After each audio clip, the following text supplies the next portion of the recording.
জামাতে ইসলামীর আমির ডক্টর শফিকুর রহমানের সঙ্গে সাক্ষাৎ করতে তার বাসায় গেছেন বিএনপি চেয়ারম্যান তারেক রহমান। আজ রোববার 15 ফেব্রুয়ারি সন্ধ্যা 6:30টার দিকে গুলশানের বাসা থেকে রওনা হন তিনি। পরে সন্ধ্যা 7টার দিকে ডক্টর শফিকুর রহমানের বাসায় পৌঁছান। এছাড়া রাত 8টায় নাহিদ ইসলামের বাসায় যাবেন তারেক রহমান।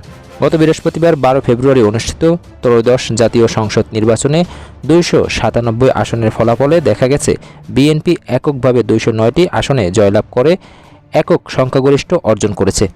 জোটের শরিকদের আরও 3টি আসন মিলিয়ে বিএনপি জোটের বর্তমান আসন সংখ্যা 212। দীর্ঘ 1.5 দশক পর এমন ভূমিধস বিজয় দলটির কর্মী সমর্থকদের মধ্যে নতুন প্রাণের সঞ্চার করেছে। এর আগে বিএনপিকে বিজয় মেনে নিয়ে নির্বাচনের ফলাফলকে স্বীকৃতি দেওয়ার ঘোষণা দিয়েছেন জামাতে ইসলামের আমির শফিকুর রহমান। একই সঙ্গে দায়িত্বশীল বিরোধী দল হিসেবে কাজ করার বার্তাও দিয়েছেন তিনি বলেছেন, শুরু থেকে আমরা একটি স্থিতিশীল ও কার্যকর গণতান্ত্রিক ব্যবস্থার প্রতিশ্রুতি দিয়েছিলাম। সেই প্রতিশ্রুতিতে এখনও অটল। আমরা সামগ্রিক ফলাফলকে স্বীকৃতি দিচ্ছি এবং আইনের শাসনের প্রতি শ্রদ্ধাশীল। গত শুক্রবার দিবাগত রাত 1:44 দিকে ফেসবুকে নিজের ভেরিফাইড আইডিতে এক পোস্টের মাধ্যমে এই ঘোষণা দেন জামাত আমির।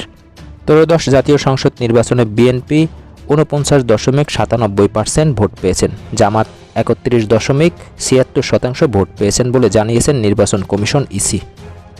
আজ রোববার ইসির জনসংযোগ শাখা এ তথ্য জানিয়েছে। ইতিমধ্যে বিএনপি জোট 212 আসন পেয়ে সরকার গঠন করতে যাচ্ছেন, আর 11 দলীয় জোট পেয়েছে 77টি আসন।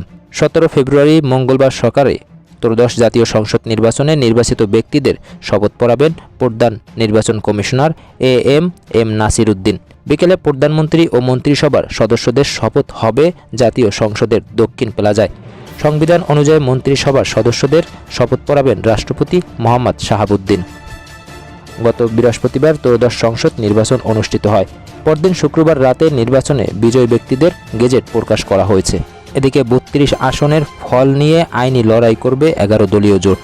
ত্রয়োদশ জাতীয় সংসদ নির্বাচনের ফল প্রকাশের ক্ষেত্রে জালিয়াতি করে অন্তত 32টি আসনে 11 দল সমর্থিত প্রার্থীদের হারিয়ে দেওয়া হয়েছে বলে নির্বাচন কমিশনে অভিযোগ দিয়েছে জামাতে ইসলামীর নেতৃত্বাধীন জোটটি।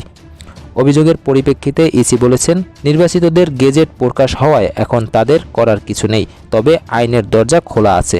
তড়িঘড়ি করে গেজেট প্রকাশ করায় প্রশ্ন উঠছে মন্তব্য করে জামাতের সহকারী সেক্রেটারি জেনারেল ও 11 দলীয় জোটের লিয়াজো কমিটির প্রধান HM হামিদুর রহমান আজাদ বলেন, ইসি অভিযোগ আমলে না নেওয়ায় তাদের অধিকার ক্ষুণ্ণ হয়েছে, এজন্য আইনি প্রক্রিয়ায় যাবেন তারা। দেশের জনগণ এবং বিশ্ববাসীর একটা দীর্ঘ প্রত্যাশিত নির্বাচন। সবারই আকাঙ্ক্ষা ছিল